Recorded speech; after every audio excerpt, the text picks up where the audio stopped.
I hope you can see the screen.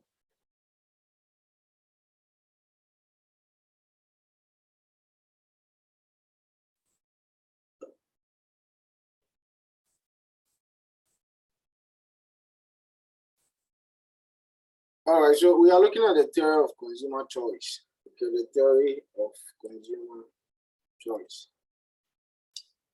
Now, we'll be trying to answer these questions. Okay, after we have treated consumer choice, we should be able to answer these questions. How does the budget constraints represent? Can you mute yourself? How does the budget constraint represent the choices a consumer can afford? How do indifference curves represent the consumer's preferences? And then what actually determines how a consumer divides resources between two goods, assuming he's consuming two goods? And then how does the theory of consumer choice explain decisions such as how much the consumer would like to save and then how much labor he or she will offer for sale? Okay, so these are some of the questions that we'll be trying to answer. Can you mute yourself? If you have something, then you mute yourself.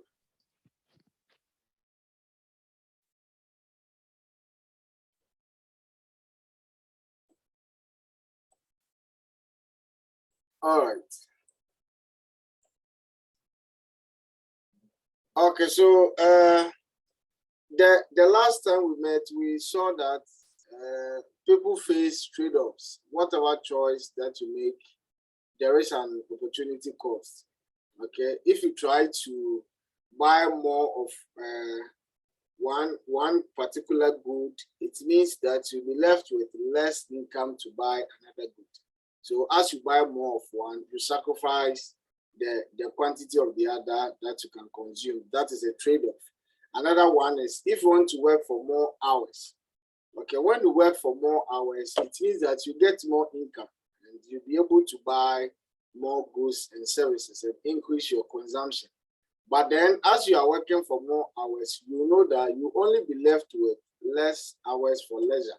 Okay, so as you are working for more hours, you only enjoy less leisure time. So here there is another trade-off. Now, there is a relationship between savings and consumption, current savings and then current consumption, current savings and then future consumption as well. If you reduce your savings now, it means that currently you have a lot of money to spend. So reducing your savings now will increase your current consumption. But then in the future, you have less income to consume. So there your consumption is going to reduce. Okay, so level, I think third year, the macro that you do for consumption, I think macro 2, you understand this better. There are some theories of consumption. Whenever you reduce your current savings, now you can consume more, but then in the future, you only have little income left, so your consumption is going to reduce in the future. So we want to learn, we want to understand how individuals make these choices and how the trade-offs affect their decision making. Okay, their decision making. First, we'll start by looking at the budget constraints. Basically, it gives a picture of the combination of the two goods that the individual can afford. Okay, what the individual can actually afford. So if we assume this individual, this person is consuming two goods, which means that whatever income that he has to divide it between these two goods. Assuming these two goods are fish and then mangoes. Okay. Now, we call something a consumption bundle. The bundle is talking about the combination of the two goods, combination of fish and mangoes that this individual can buy. So we can have a consumption bundle as 40 fish and then 300 mangoes. This is one consumption bundle. It can be 20 and then maybe 600, 20 fish, 600 mangoes, or 60 fish and then maybe 150 mangoes. So whatever particular combination of the two goods that you are, we call it a consumption bundle. Okay, so the budget constraints push a limit, it puts a constraint on these consumption bundles. Okay, now we know that individuals will always prefer more. If the thing is a good and you consume it and you are made better off, you always try to consume more, but then you cannot overconsume. We don't have, you can't have access to all the consumption bundles because of your income and then the prices of those goods. So the budget constraint will give us the combinations of the two goods that the individual can afford, given the individual's income and the prices of the two goods. Okay, at times we call it the consumption possibility function. Okay, so the budget code, as soon as you see it, you should be able to know that this is the limit that the individual's income and then the price of the goods that the individual is consuming is putting on the quantity that he can buy. So basically, that is the budget constraint. Please, when we get to the active learning, you'll be doing the reading for me. So can you read this for me?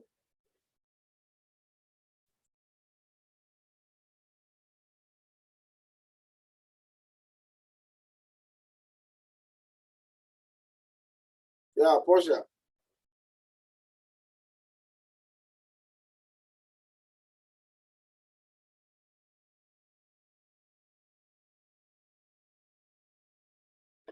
Hello.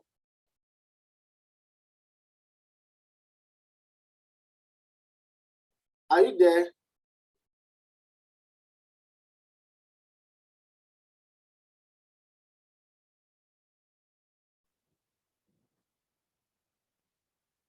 All right, so can you read this for me? Should I start from A? No. Let's get the information first. Okay. Haley's income, $12,000. It's 1,200. Pardon? It's 1,200, not 12,000. $1,200. And price 4. And that's 4 per fish.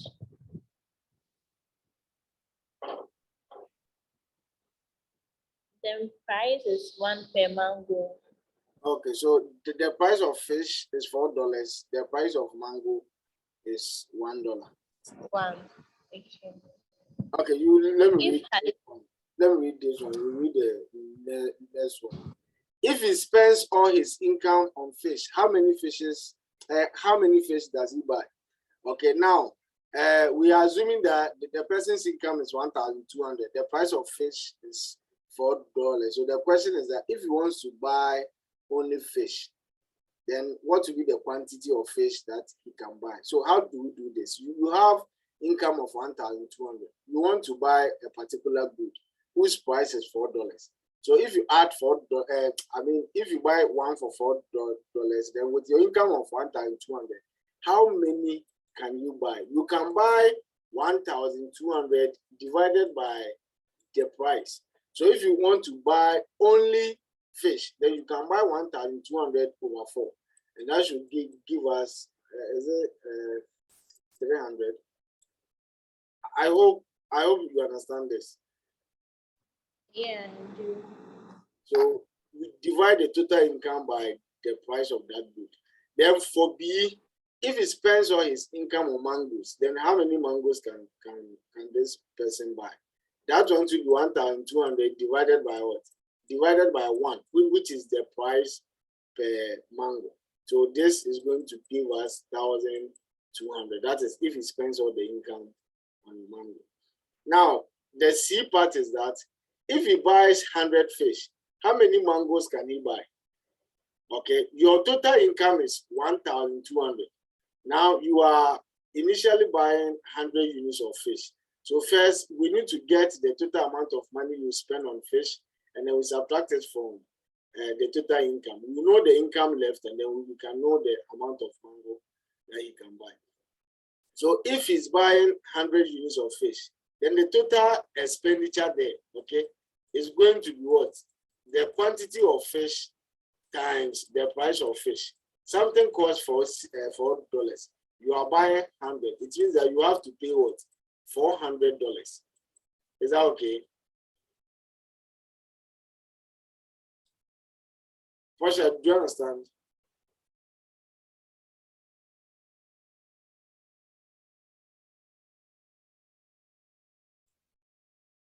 Yeah, Portia. Yes, sir. Yeah, so we saw that if he's spending all the income on fish, then 300 units of fish. If it's mangoes, we are getting 1,200, right? Now he's initially buying 100 units of fish, okay? So we want to find the amount of mangoes that he can buy. And I was saying that first, you need to know the amount of money that he spent on 100 units of fish. And that is called total expenditure on fish, okay? If you are buying something, the total amount of money that you spend is the quantity of the good you buy times the price of the good. Assuming you are buying kinky, one ball is 2 cedis. You are buying 10 balls. What is going to be the amount of money you have to spend? 20 cedis, right? So that's how we get the total expenditure. So if he's buying 100 units of fish, then it means that he has to spend $400 on fish. Is that okay? Yes. Good. So if he's spending 400 out of the 1,200, how much is left?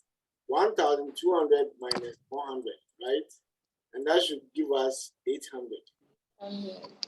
So now the income left for mangoes is 800. So how many units of mangoes can he buy? 800 divided by the price of mango, which is 1. So mango will be what? 800. So whenever he buys 100 units of fish, you buy 800 units of mango. Okay. So now we are to use these points, okay, from A to C to graph that. We are to draw the bundles, okay, on a graph where the fish is going to be on the horizontal axis, and then the mango is going to be on the vertical axis. So let's look at how we do that. So for A, okay, for A, we saw that when he buys 300 units of fish, he's spending all his income. So spending all your income on fish means that you don't buy any mango at all. So units of mango will be 0, and then that of fish will be what? 300 units of fish. If you go to B, he was spending all his income on mangoes. Okay, spending all the incomes on mangoes means that you don't buy any fish at all. So the quantity of fish is going to be 0, and then the quantity of mango is going to be 1,200. So that is our B. Is that okay?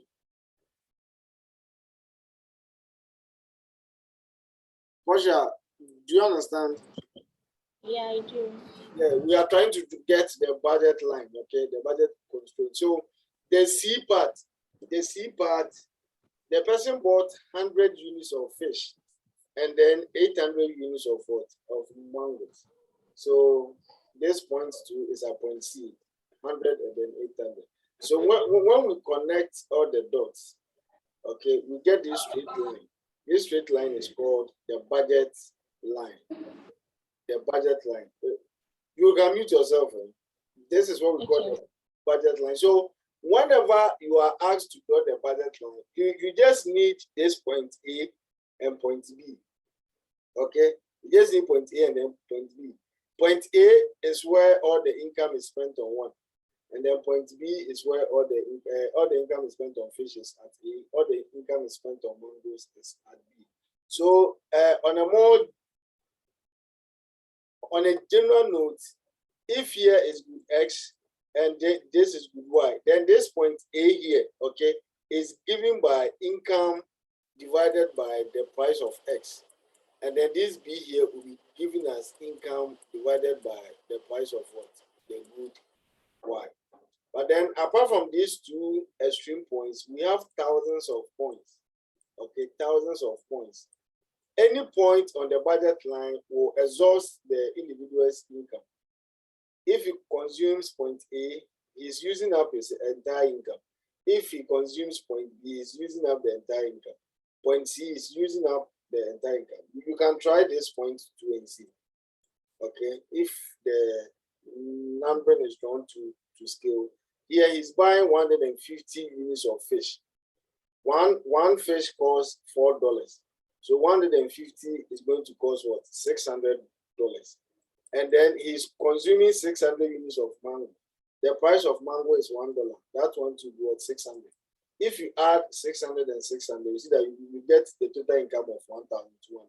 So any point on the budget line will exhaust the entire income. Okay, but then a point within or below the budget line, this is what we call the budget constraint. Okay, so any point within it, like a point here, let's call this point D. At point D, he's buying 100 units of fish and then 400 units of mangoes. A point below the graph or the curve wouldn't exhaust the entire income. Okay, it wouldn't exhaust the entire income. There will still be some income left. Let's check this. 100 units of fish means what? $400. And then 400 units of mango is also $400. If you add the two, you get what? $800. But the income is 1,200. So you see that we still have some income left. But any point on the budget line means you are consuming your entire income. And then a point outside the constraint, let's call this point G. Okay, this is unattainable. You cannot buy point G because your income wouldn't be enough to buy it. At point J, we have 200 units of fish and 800 units of mangoes. 200 units of fish will cost $800. That will be 200 times 4. And then 800 units of mango will also cost what? $800. If you add these two, we have what? 1,600. But your income is only 1,200. So you cannot buy this consumption bundle gem. Is that okay?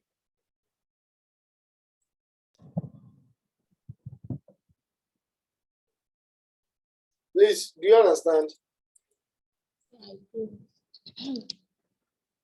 Okay. Now, we call something the slope of the budget line. I'm sure you know every curve has a slope, okay? Now, the slope of the budget line measures the amount of the good on the vertical axis that the individual is willing to sacrifice for an extra unit of the good on the horizontal axis. So here, in the case of the mangoes and then the fish, the slope of this line will tell us the amount of mangoes is willing to sacrifice in order to get one extra unit of fish. And how do we calculate the slope of a line? Okay, it's just the change in the y divided by the change in the x. So, for example, if you want to move from C to D, okay, if you want to move from C to D, what is going to be the change in y or the change in mangoes? That is going to be what? 600, the new one minus the old one. The new one is what? 600 minus 800. 600 minus 800 will give us minus 200.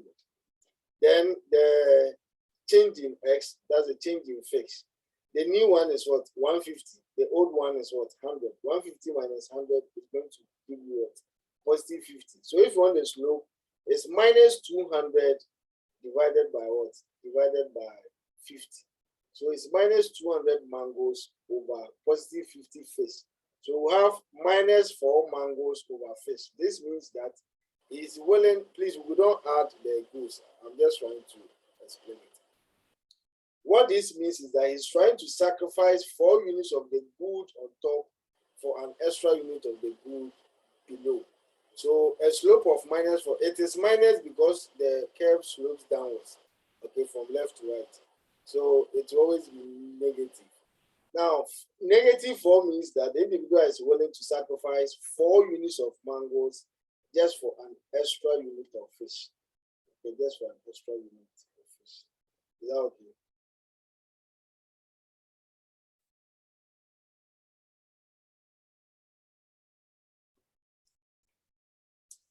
All right. Now, the slope of the budget line tells us the rate at which the consumer can trade, as I said, the good on the vertical. Okay, I don't just want to be using the mangoes and fish. Tomorrow we'll go and then it will be mangoes and fish. The rate at which the individual is willing to sacrifice the good on the vertical axis for the good on the horizontal axis. And as we know, there are trade-offs. Okay, so in other words, the slope there is going to tell us about the opportunity cost of fish in terms of mangoes. Let me go back and show you something. Now, initially at point C, we're consuming 100 units of fish and then 800 of mangoes. If you want to consume more fish, if you want to consume more units of fish, so you want to move from 100 to 150, you have to sacrifice some units of what? Of mango. So you see where the trade-off is. So the opportunity cost of you increasing the quantity of fish will be the quantity of the fish that you have to sacrifice. Okay, so the opportunity cost of increasing the quantity of fish by 1 is going to be the 4 units of mangoes that you have to sacrifice. Okay, so that is the slope of the curve. Okay, and then we also have the relative price of the fish. That is the price of fish divided by the price of mangoes. Okay, the relative price of fish is trying to measure the price of fish in terms of mangoes. Okay, so if you take one fish, it's equal to how many units of mangoes? Okay, so 4/1. The price of fish is $4. The price of mango is 1. So 4/1 means that 4 mangoes per fish. So each fish equals 4 units of mangoes. Is that okay? Or if you pick 4 units of mangoes, you can exchange it for just 1 unit of fish. Okay, you can exchange it for just 1 unit of fish. So that's what we use the slope of the budget line for. Okay, now we want to look at what changes, what are the causes of changes in the budget line. Okay, in the budget constraint, what is going to cause the budget line to either shift or rotate? Now let's look at these examples. We have to show what will happen to Harry's budget constraint if his income falls to 800. When your income falls to 800, what's going to happen to the budget line? And then if the price of mango should rise from $1 to $2, what is going to happen to the budget line? Okay, so let's take them one after the other. Let's look at the A. Now, income initially was 200, and then it was 1,200. So this was the initial budget line. Now, if there's a change in income, we need to check how the new budget line is going to be like. So you forget about the old one and use the new one to draw a new budget line. Now you have income of 800. The price of fish is still $4. The price of mango is still $1. So as I told you, we just need the 2 extreme cases. If you want the point on the fish axis is income divided by the price of fish. Okay, the price of fish. So 800 divided by 4 will give us 200. So that will be our new point A here. And then if you want the point on the vertical axis, is income divided by the price of the good on the vertical axis. So 800 divided by 1 will give us what? 800. So if you want the new budget, and you just connect these 2 lines.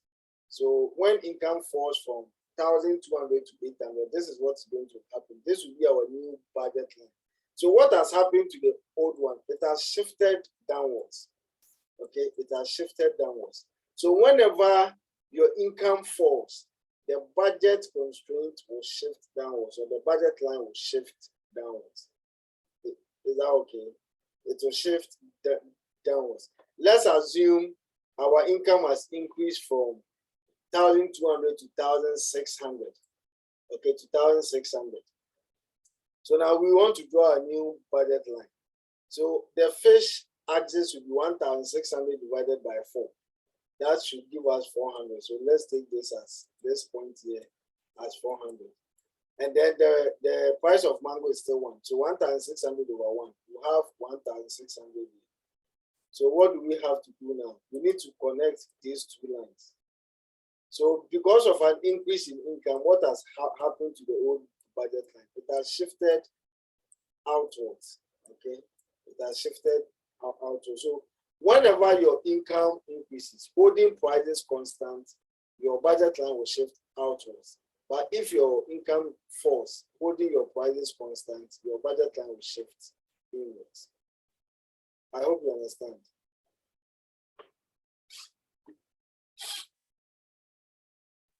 Yes. Okay.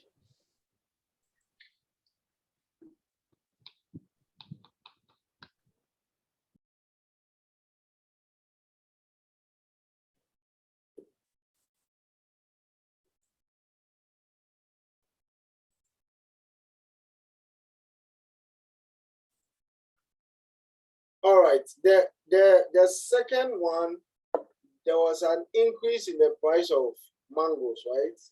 An increase in the price of mangoes. So here, there's no change in income. Income is still 1,200. The price of fish is still at $4. But the price of mango is no more 1, but $2. So we have to draw the new budget line. So just keep the old one. Let's start drawing the new one. For the new one, the point on the fish axis is 1,200 divided by 4, and it will still be what?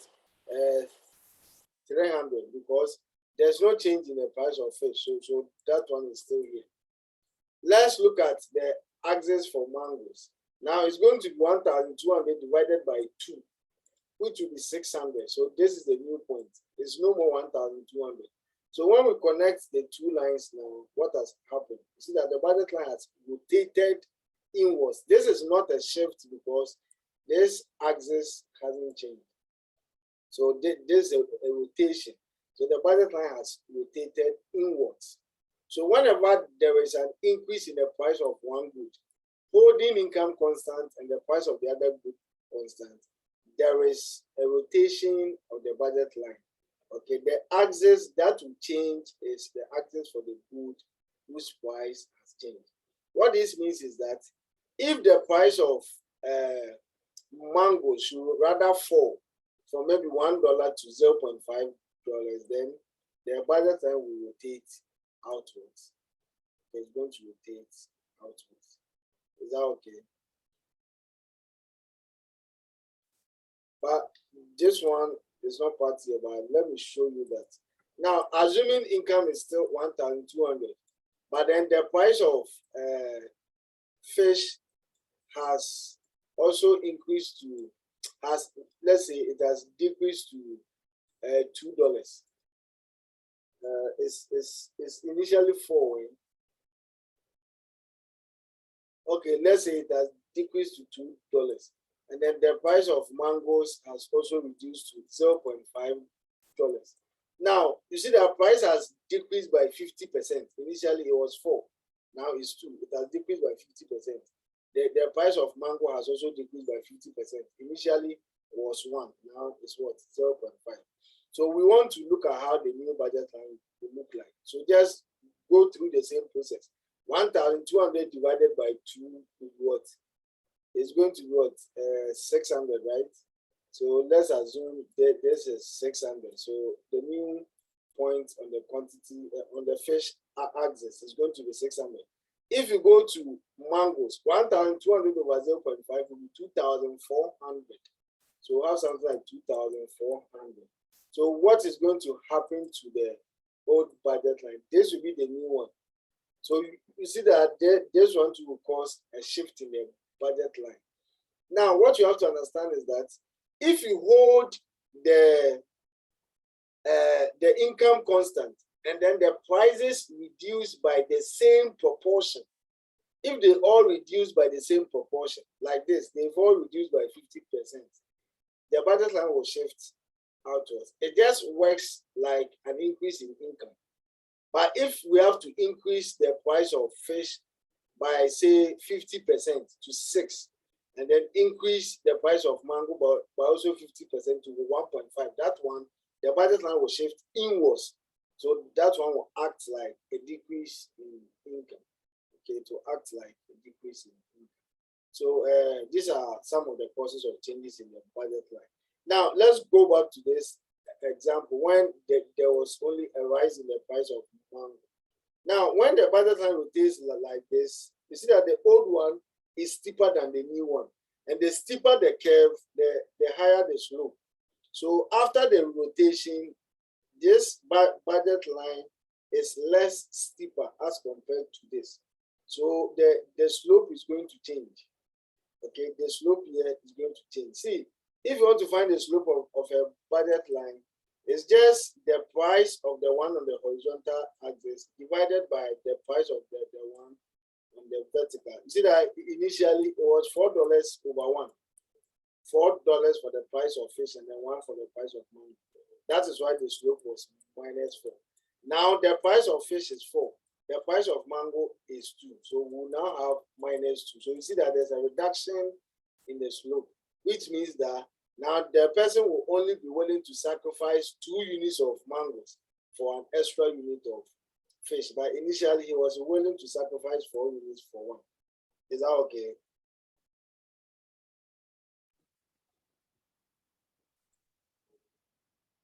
Portia, please, do you understand?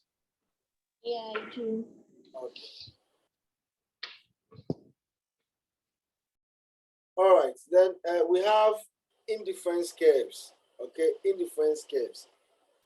For the budget constraints, that one talks about the bundles that the individual can actually afford, or the trade-offs that he can make, because we are talking about his income and then the prices. On the other hand, we have preferences. Okay, we have preferences. For the preferences, we are talking about bundles that will give the individual equal level of satisfaction. Okay, if you have an indifference curve, okay, we use indifference curves to represent the individual's preference. The preferences are talking about the trade-offs that the person wants to make. Maybe I want to sacrifice this amount of mango for an extra unit of fish, but the budget line is telling us the amount of mangoes that I can actually sacrifice. I'm sure you can see the difference. One is talking about the ability, the other is talking about the willingness. The budget line talks about the ability to sacrifice one in terms of the other. The indifference curve or the preferences is talking about the willingness to sacrifice one for the other. Okay. So we represent the preferences with indifference curves, and the indifference curves are locus of points or locus of bundles of the 2 commodities, what we call the consumption bundles, that will yield the same level of satisfaction. What it means is that if the individual is having different consumption bundles on the same indifference curve, it doesn't matter the consumption bundle that he chooses. They will all give the person the same level of satisfaction. So if you look at this here, you can see that he'll be consuming more mangoes than fish. But then if he comes here, he's increasing the units of fish and decreasing the units of mango. But in his eyes, they all carry the same level of satisfaction. Okay, they all carry the same level of satisfaction. So this is an example of a typical indifference curve. Okay, typical indifference curve. So the person is indifferent between choosing A and then B. Okay, between choosing A and then B. Let's look at some properties of indifference curve. The first property is that they slope downwards. Okay, the curve slope downwards. What this means, this talks about the trade-off between the 2 groups. If you want more fish, you have to reduce the quantity of mango. If you want more mangoes, you have to reduce the quantity of fish. Okay, so it has a negative slope. Is that okay? Just telling us that there's always an opportunity cost of the quantity of one good that you want to consume. Okay, that's the first property. The second property is the higher indifference curves are preferred to lower ones. In other words, the higher ones will yield higher satisfactions. So the farther away the indifference curve is from the origin, the higher the level of satisfaction. If you look at this, we call this indifference map or indifference space. Okay, we have indifference curve I2, I1, and I0. Point C is on I2, and the person will prefer it to point A because point C is on a higher indifference curve as compared to point A. But then you also prefer A to D. Is that okay? You also prefer A to D. So the higher the indifference curve, the higher the level of satisfaction, and as a result, the individual will prefer more of that. So you prefer the higher indifference curve. Okay, so that is the second property. And then the third property is that there are some assumptions under this consumer theory. I don't know why they didn't talk about them. Individuals are assumed to be rational, okay? And you being rational means that your preferences are also supposed to be rational. So we only have rational preferences when one, if an individual is faced with two bundles of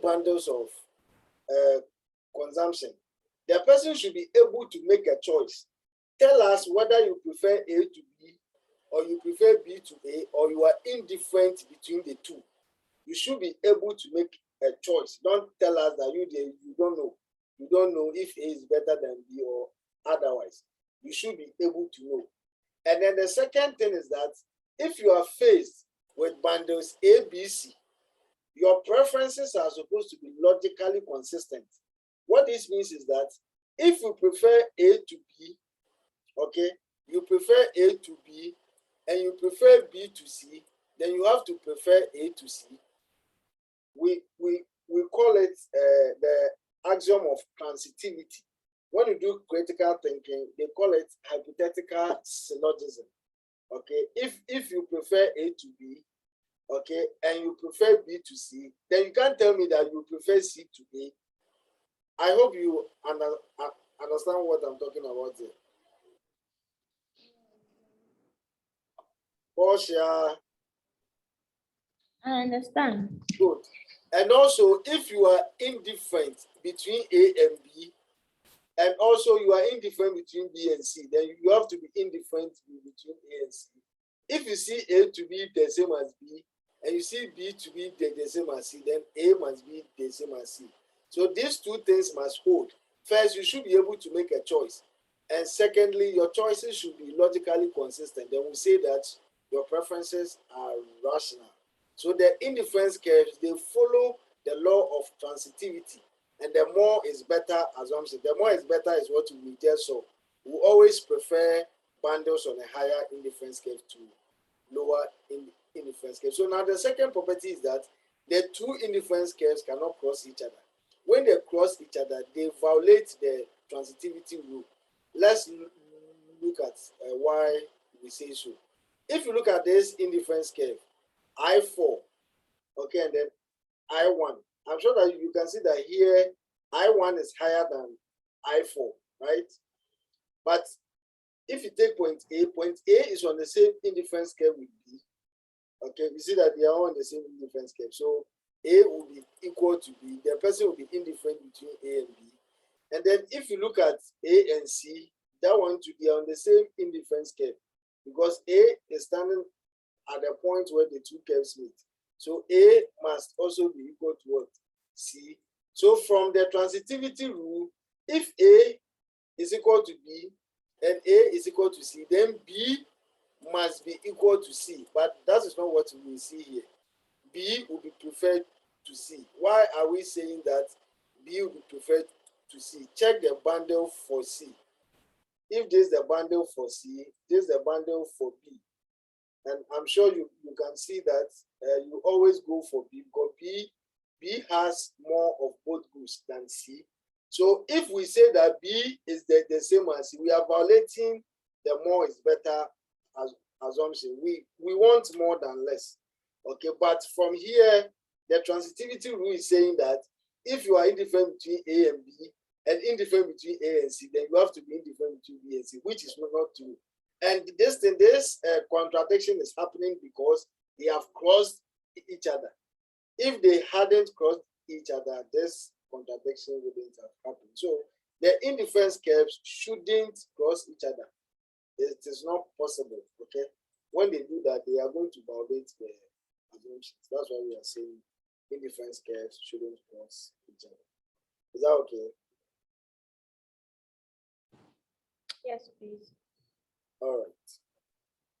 And then indifference curves are bowed inward.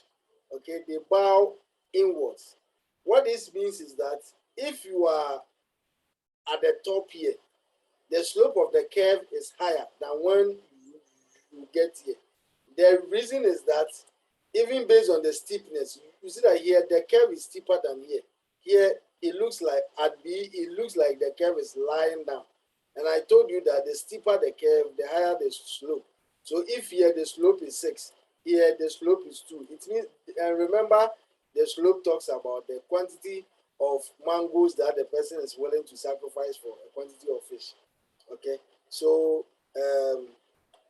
here at point A, you are consuming so much of mangoes, so you'll be willing to sacrifice more mangoes for an extra unit of fish.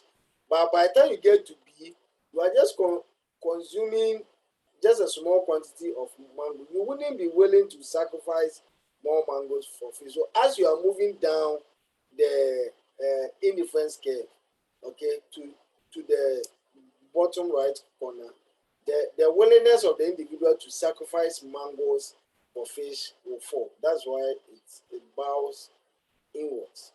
Is that okay? So this is another property. Okay, and also there's one that they didn't bring here. Indifference curves cannot slope upwards like this. Okay, the reason why it can't is that if this is good y, this is good x. If you take a point here, this ones we call them impossible indifference curves. This one and then the indifference curves that were crossing each other. If it's like this is point A, this is point B. Because when they are the same indifference curve, A must be equal to B. But if you look at this, we will always prefer B to A because B has more of both goods than A. But the definition of indifference curves, A should be the same as B. But looking at this, it is not true. B is greater than A. So indifference curve shouldn't curl upwards. When it happens like that, it means you are violating the more is better assumption. And then the last impossible indifference curve is that indifference curves cannot be thick. Okay, it can be thick like this. If it's thick like this, what happens is that you can have 2 points, okay, adjacent to each other. They are all on the same indifference curve, and they are the same. They are supposed to yield the same level of satisfaction. But you realize that one will be preferred to the other. Here we will prefer B to A, but then they are on the same indifference curve. Okay, so it shouldn't be thick. It has to be light so that you can't draw 2 points at the same lane. Okay. All right. Any question? No, please.